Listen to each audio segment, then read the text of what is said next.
Assalamualaikum warahmatullahi wabarakatuh. Perkenalkan, nama saya Muhammad Hasan Zulfik dengan NIM 2201697. Sini saya akan memberikan materi tentang microcontroller dalam rangka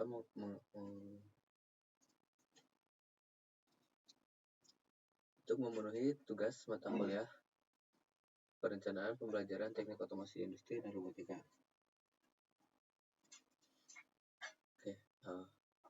Kalau begitu saya akan langsung menyampaikan materinya. Pertama, pengantar microcontroller. Microcontroller adalah perangkat elektronik yang berfungsi sebagai otak atau pusat kendali dalam berbagai sistem otomatis. Microcontroller memiliki kemampuan untuk menerima input dari berbagai sensor, memproses data berdasarkan instruksi yang diberikan atau di dalam sebuah program, dan juga mengontrol perangkat output seperti lampu, motor, layar, dan juga lain-lainnya. Lanjut, di sini ada perbedaan antara microcontroller dan microprocessor. Nah, apa sih bedanya gitu ya? Yang pertama gitu ya, di sini microcontroller adalah sebuah sistem lengkap yang terintegrasi dalam sebuah chip. Nah, dalam sebuah chip ini, di dalamnya terdapat ada CPU, memori, RAM, ya, yang termasuk RAM atau ROM. Kemudian ada juga antarmuka input atau output. Microcontroller ini siap digunakan untuk mengontrol berbagai perangkat tanpa memerlukan banyak komponen tambahan.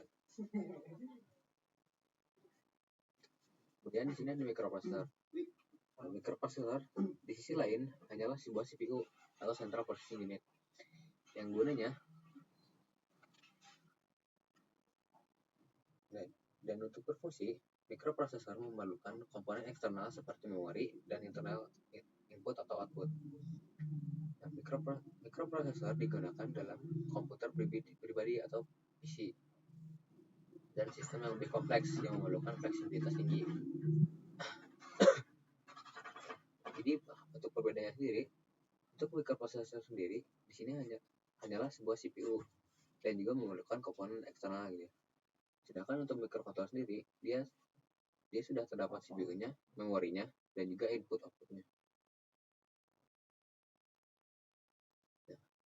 Dan untuk perbedaan utamanya terletak pada integrasinya. Microcontroller menawarkan solusi yang lebih ringkas dan hemat biaya untuk aplikasi yang spesifik, sementara microprocessor memberikan fleksibilitas dan kekuatan pemrosesan yang lebih besar untuk aplikasi yang lebih kompleks. Kemudian kita lanjut ke fungsi utama dari microcontroller. Microcontroller ini mengendalikan dunia di sekitar kita. Nah, yang pertama,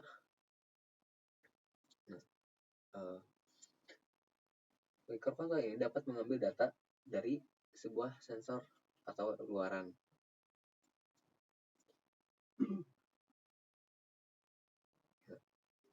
Microcontroller ini dapat menerima data dari berbagai sensor. Di antaranya ada seperti sensor suhu, sensor cahaya, tombol, saklar, dan juga sensor-sensor lainnya. Kemudian, microcontroller ini juga berfungsi sebagai pemrosesan data.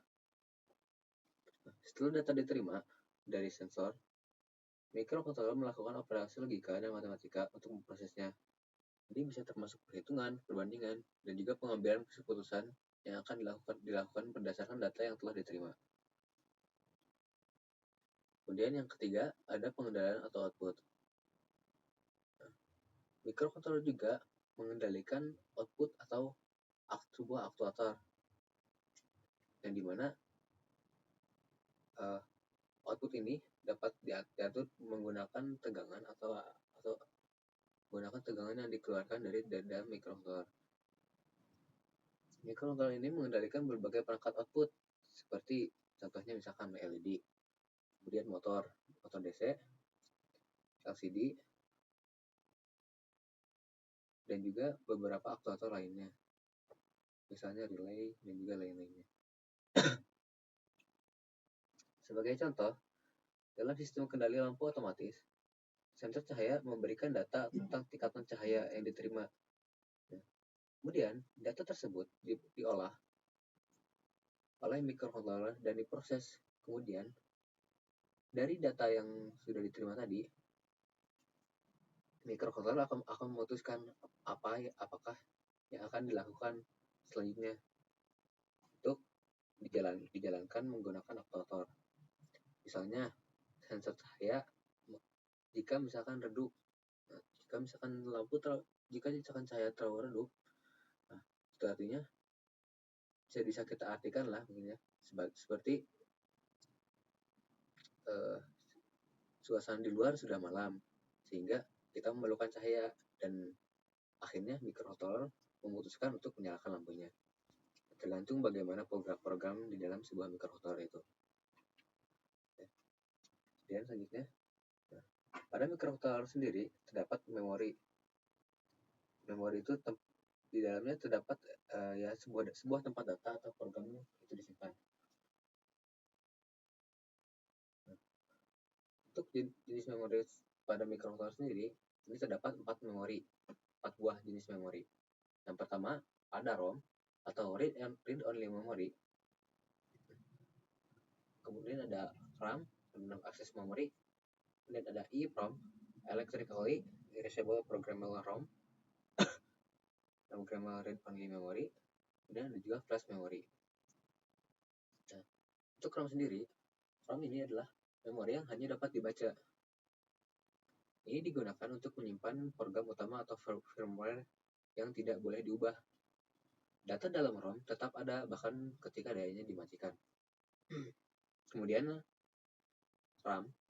RAM adalah memori sementara yang digunakan untuk menyimpan data yang dapat diubah selama eksekusi program.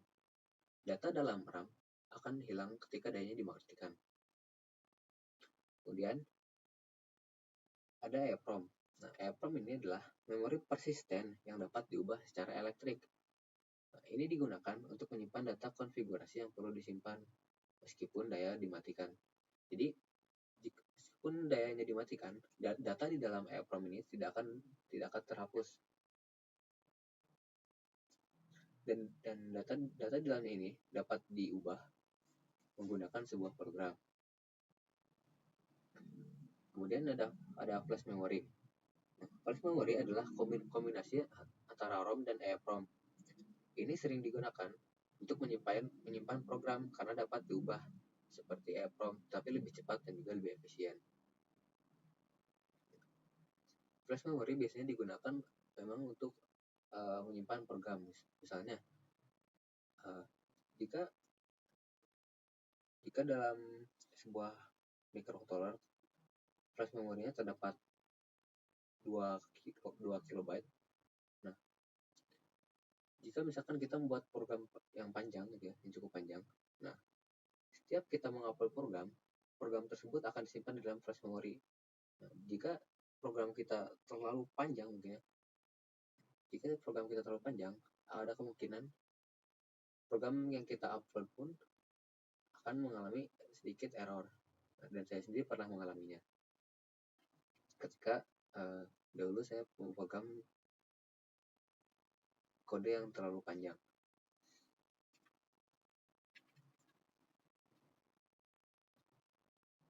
Kemudian selanjutnya, pada microcontroller terdapat input atau output yang bisa menjembatani microcontroller ke dalam dunia luar. Untuk input atau output sendiri itu ada 2 macam, ada digital dan juga ada analog. Nah, untuk digital I/O atau digital input output ini perbedaan jelas antara digital dan juga analog. Untuk nilai digital, dia hanya menyimpan nilai antara 0 dan 1. Sedangkan untuk analog, dia menyimpan rentang nilai yang lebih antara 0 dan juga 1. Nah, untuk digital I/O sendiri dapat membaca, microcontroller sendiri dapat membaca dan juga menulis nilai digital ya, dengan rentang nilai yang 0 dan 1 tadi. Kemudian contoh aktuator dan juga sensor yang dapat menggunakan digital input atau output. Pertama ini ada LED, kemudian tombol atau push button, kemudian ada juga berbagai macam hal lainnya. Untuk motor pun bisa menggunakan print digital saja, akan tapi berarti itu untuk kecepatannya sendiri tidak dapat dikontrol dengan baik karena hanya memiliki satu tingkat kecepatan saja. Kemudian ada analog input. Analog input ini biasanya untuk di dalam microcontroller berfungsi untuk membaca tegangan yang masuk pada pin microcontroller. Yang dibaca dalam pin analog ini sendiri adalah berupa tegangan.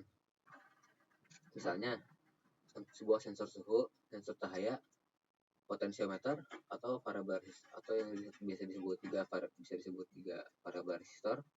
Nah, input ini membaca tegangan yang bervariasi.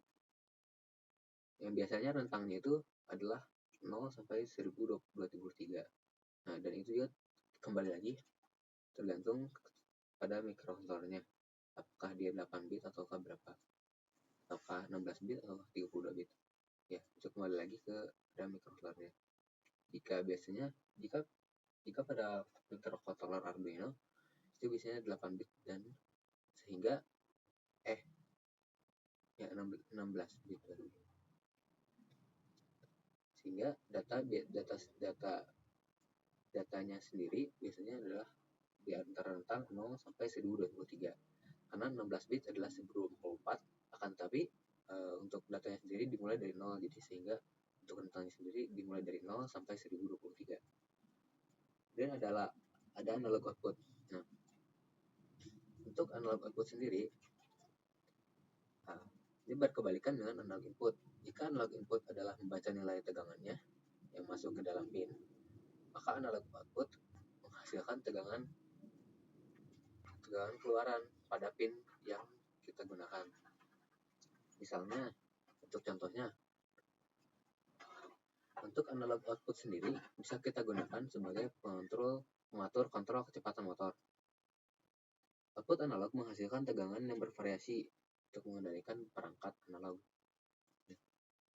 Untuk analog output sendiri, itu biasanya dapat juga disebut sebagai PWM atau pulse width modulation. Dan untuk analog output sendiri biasanya dalam sebuah microcontroller untuk rentangnya sendiri biasanya ada antara 0 sampai 255. Nah, dan itu biasanya bernilai 8 bit. Nah, yang biasa saya gunakan microcontroller Arduino ya, untuk keluarannya biasanya rentangnya adalah antara 0 sampai 255. Nah, I/O memungkinkan microcontroller berinteraksi dengan dunia luar. Input menerima data dari sensor dan tombol, sementara output mengendalikan LED, motor, dan juga perangkat lainnya.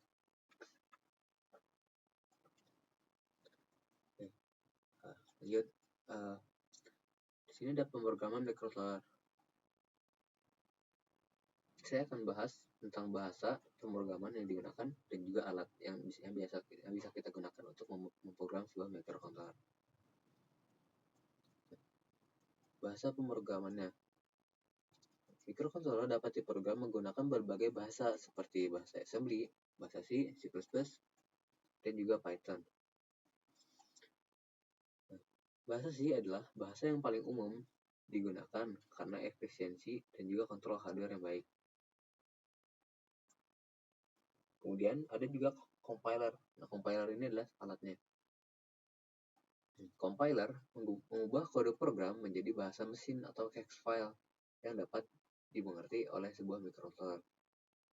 Proses ini melibatkan penerjemahan kode sumber menjadi instruksi yang dapat dieksekusi. Kemudian, jika compiler tadi adalah alat untuk mengubah kode program menjadi bahasa mesinnya, nah, untuk IDE ini adalah Integrated Development Environment ini adalah sebuah perangkat lunak yang biasa digunakan untuk menulis dan mengcompile kemudian mendebug program tersebut ke dalam sebuah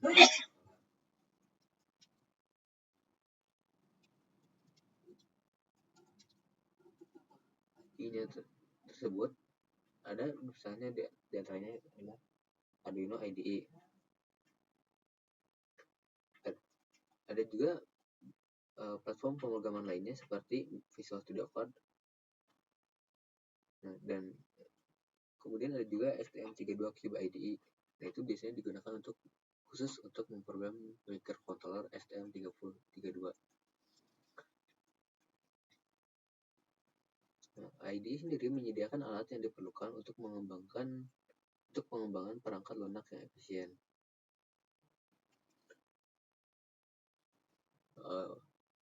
Untuk Visual Studio Code ini tidak khusus hanya untuk pemrograman microcontroller saja, tapi juga dapat digunakan untuk aplikasi pemrograman lainnya, misalkan seperti Python, JavaScript, dan juga lainnya.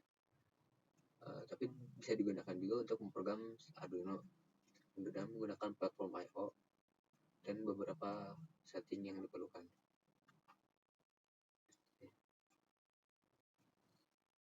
Lanjut. Nah, oke. Kemudian di sini saya akan menjelaskan aplikasi-aplikasi simulasi untuk microcontroller yang dapat kita gunakan agar kita dapat melakukan uji coba tanpa risiko. Tujuannya pertama yaitu menguji program tanpa memerlukan perangkat keras fisik. Simulator memungkinkan Anda menjalankan dan menguji kode Anda di lingkungan virtual. Nah, untuk keuntungannya sendiri, pertama ada hemat biaya, aman dari kerusakan hardware, mudah untuk didebug,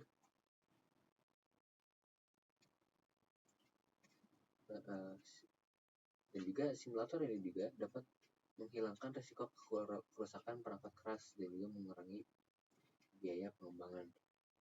Oh iya, untuk debug sendiri adalah proses pemindahan kode atau biasa kita sebut upload dari file komputer ke dalam microcontroller. Itu yang disebut debug. Dan kemudian di samping ini adalah ada contoh-contoh simulatornya. Di antaranya ada Proteus gitu ya. Ada Tinkercad, ada Walkwi, dan juga simulator lainnya. Nah, yang biasa saya gunakan adalah Tinkercad dan juga Walkwi. Untuk Tinkercad sendiri dapat dibuka dengan domain tinkercad.com. Nah, di aplikasi ini sudah lengkap, sudah cukup banyak, tidak terlengkap, cuman sudah cukup banyak untuk komponen-komponen yang dapat digunakan untuk simulasinya sendiri. Tapi untuk microcontroller sendiri, di situ hanya terdapat microcontroller Arduino. Kemudian untuk Walkwi, di Walkwi sendiri, di sini sudah terdapat beberapa microcontroller lebih dari satu. Di antaranya ada Arduino Nano, Arduino Uno. Kemudian ada juga ESP32, ESP8266, dan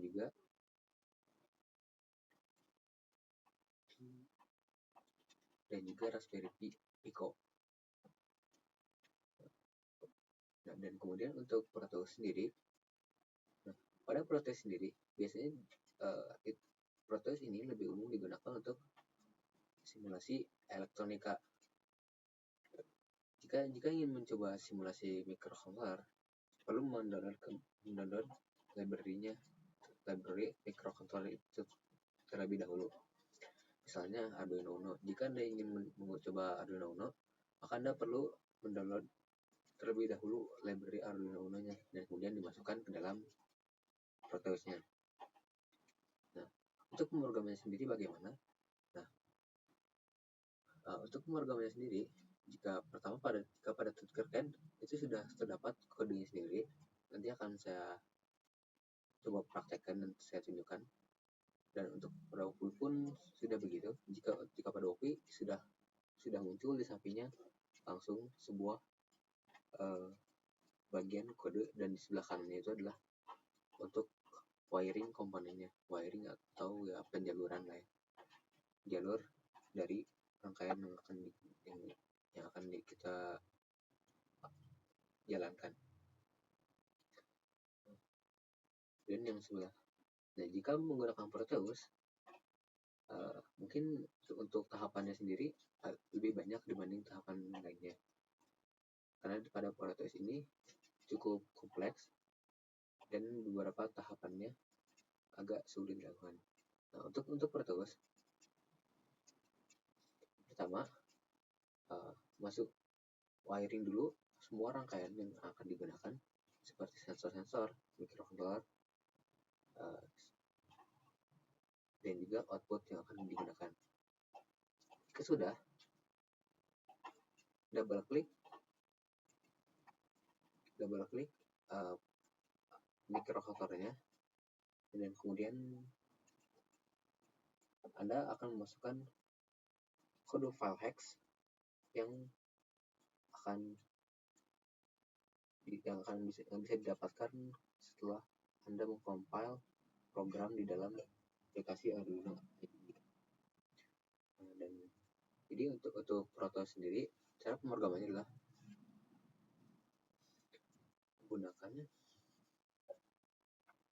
menggunakan aplikasi Arduino IDE dan juga Proteus.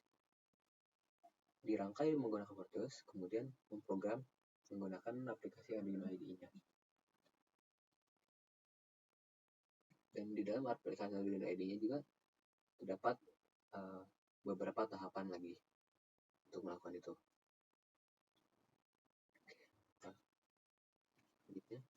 Nah, ini adalah contoh program sederhana untuk menyalakan dan mematikan LED. Atau program ini biasa disebut juga sebagai program link.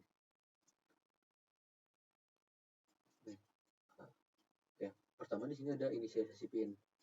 Nah, inisiasi pin digunakan untuk mengatur pin microcontroller yang akan kita gunakan. Kemudian ada set pin.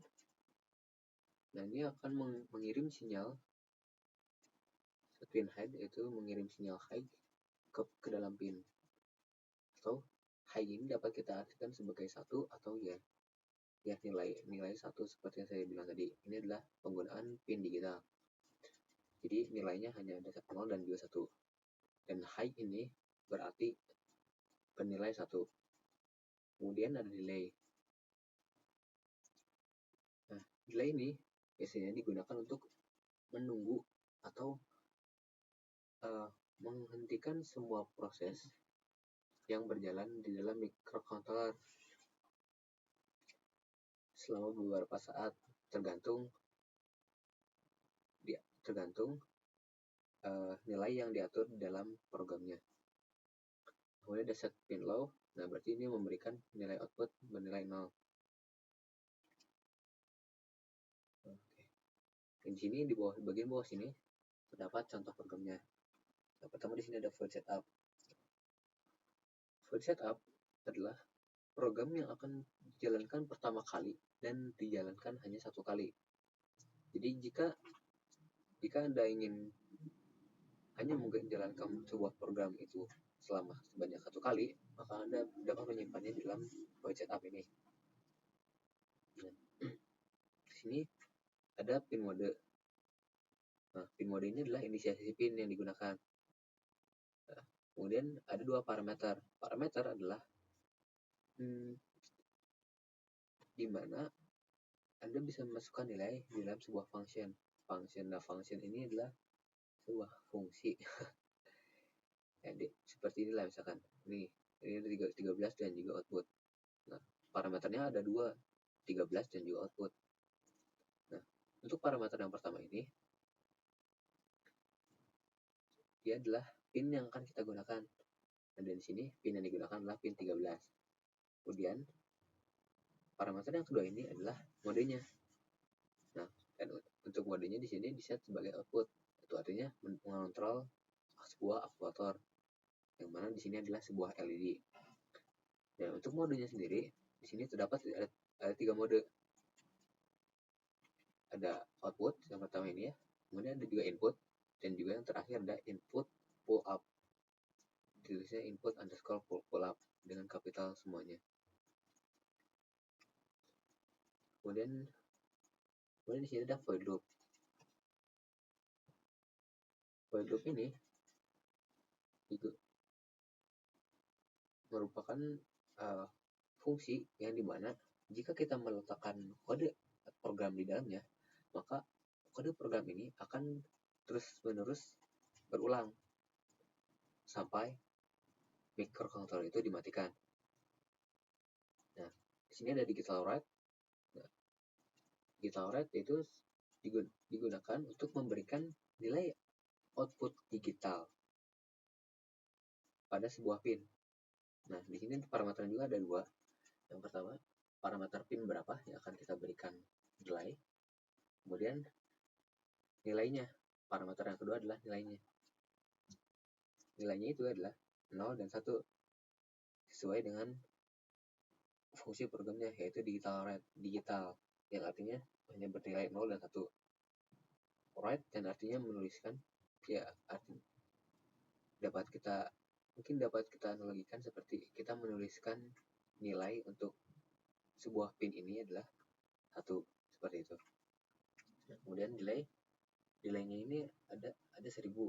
Nah, parameternya ini hanya 1. Nah, dan nilai yang di dalamnya ini bukan nilai milisecond, dalam satuan milisecond. Jadi jika kita masukkan 1000 milisecond itu berarti sama dengan 1 detik atau 1 second. Nah, jadi pertama di sini secara programnya dia akan menyala dan kemudian menunggu. Program akan berhenti selama 1 detik dengan kondisi yang sebelumnya. Dia akan menyala selama 1 detik, kemudian lanjut ke digital write. Dan parameter yang pertama itu pin 13 lagi. Kemudian set nilainya adalah low atau bisa kita simpulkan sebagai 0. Kemudian akan mematikan LED-nya. Nah, kemudian setelah mati, di sini ada delay lagi 1000 atau dapat kita simpulkan 1 detik. Nah, 1 detik. Kemudian setelah ini apa lagi? Apakah akan mati? Tidak. Dari sini program akan kembali ke atas dan menyalakan kembali LED-nya. Kemudian menunggu lagi 1 detik, mati lagi, tunggu 1 detik lagi, kemudian nyala kembali. Nah, itu adalah fungsi dari void loop. Seperti itu untuk cara kerja program ini. Nah, sekarang kita akan mengimplementasikannya di dalam aplikasi Tinkercad.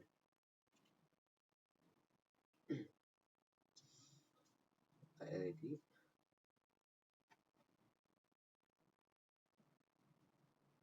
Oke, nanti pertama kita bisa merangkai LED-nya, kemudian unggah programnya, jalankan, kemudian modifikasi. Nah, kita nanti akan mencoba memodifikasi delay yang ada dalam programnya.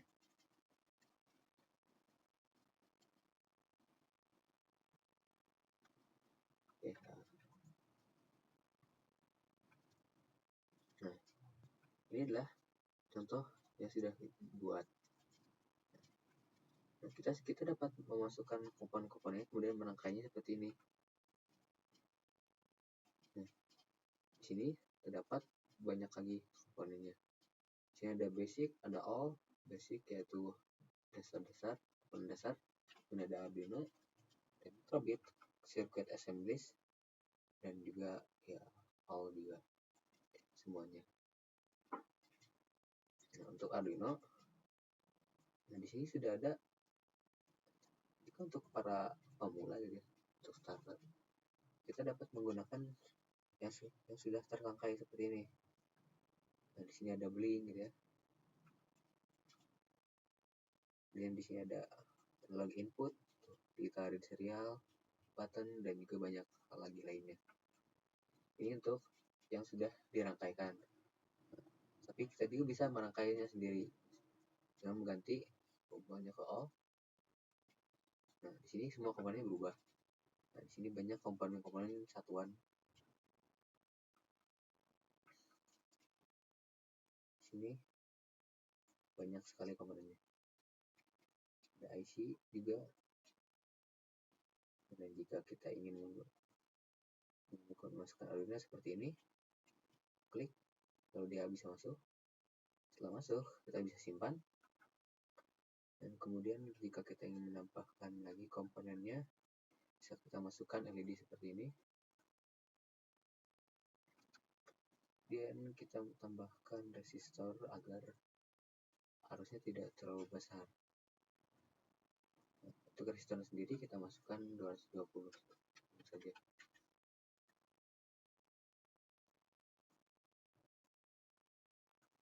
Dan kemudian untuk menyambungkannya, kita hanya perlu mengklik salah satu kakinya, dan kemudian masukkan ke pin Arduino seperti ini. Berarti ini masuk ke pin 9 seperti itu. Ini kaki anoda dan ini kaki katoda. Anoda itu positif dan katoda itu negatif.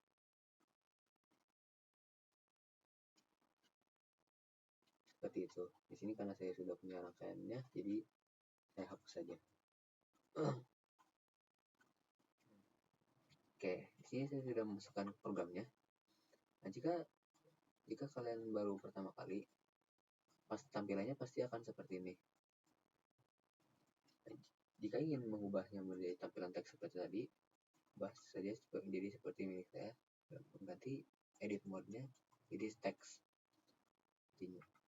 Nah, di sini ada void setup ya, seperti tadi. LED built-in. Nah, ya di sini saya akan menjelaskan apa itu LED built-in. Nah, LED built-in adalah LED yang sudah tertanam di dalam microcontrollernya. Setiap LED built-in di dalam microcontroller itu berbeda-beda. Berbedanya dari pinnya. Misalnya dari microcontroller Arduino biasanya pin mode untuk LED built-innya sendiri itu ada di pin 13 seperti ini. Dan jika untuk di pin lainnya, di microcontroller lainnya, terdapat di pin yang berbeda. Misalnya di SP32 pin LED built-innya berbeda, dan juga STM32 juga berbeda, SP826 juga berbeda. Seperti itu.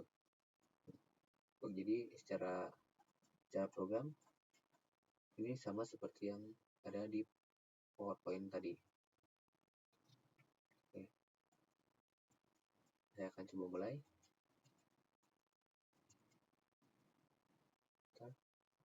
Dan ready.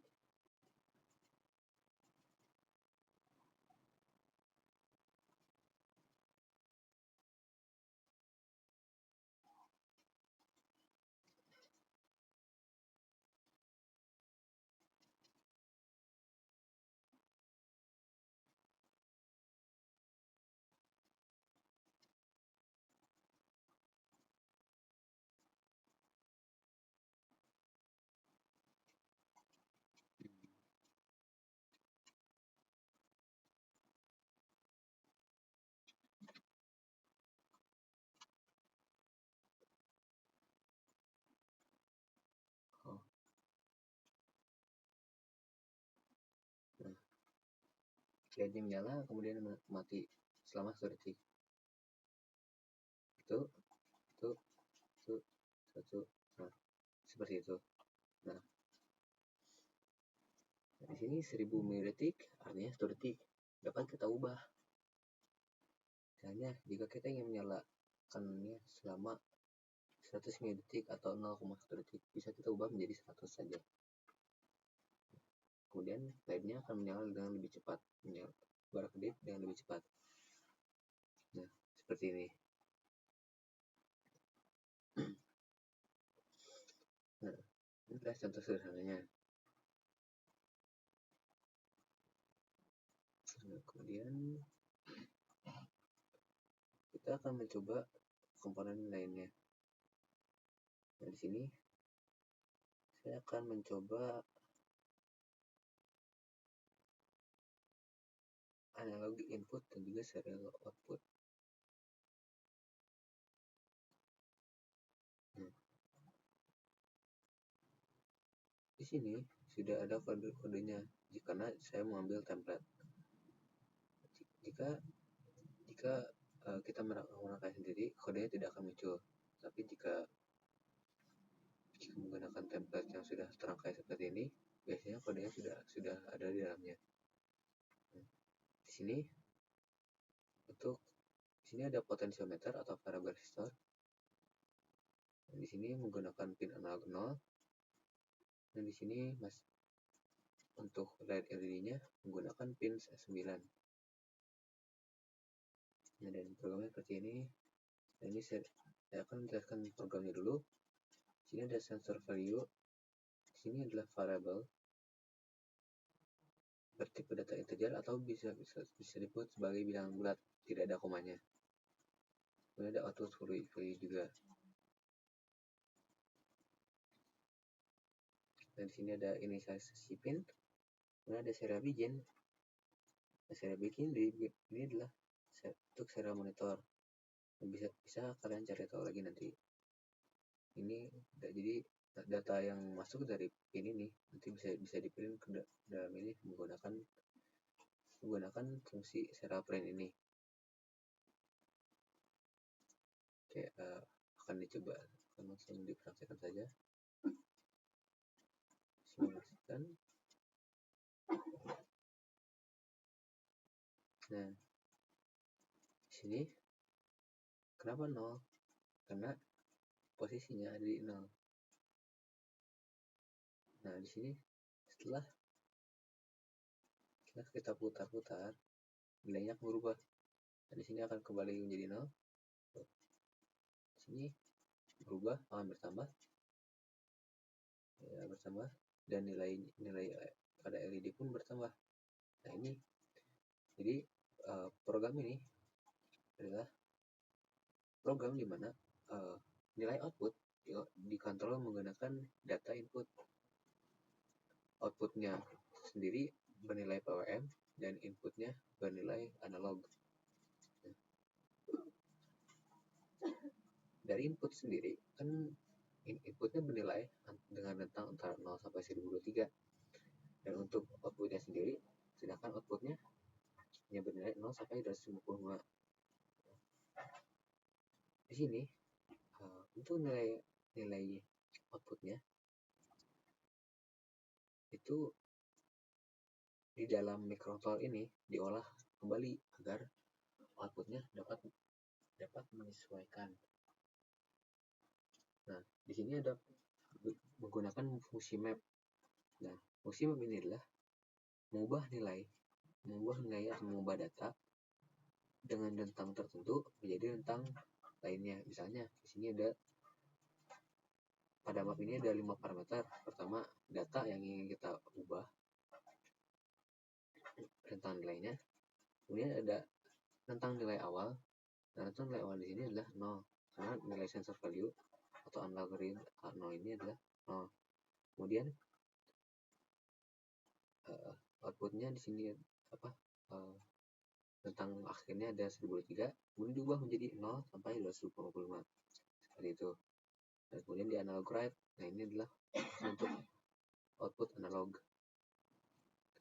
Nah, ini serial print, kemudian serial print run. Nah, serial print ini tidak menggunakan enter, sedangkan serial print run menggunakan enter, sehingga datanya pun seperti ini. Setelah 51 dia enter ke bawah seperti itu.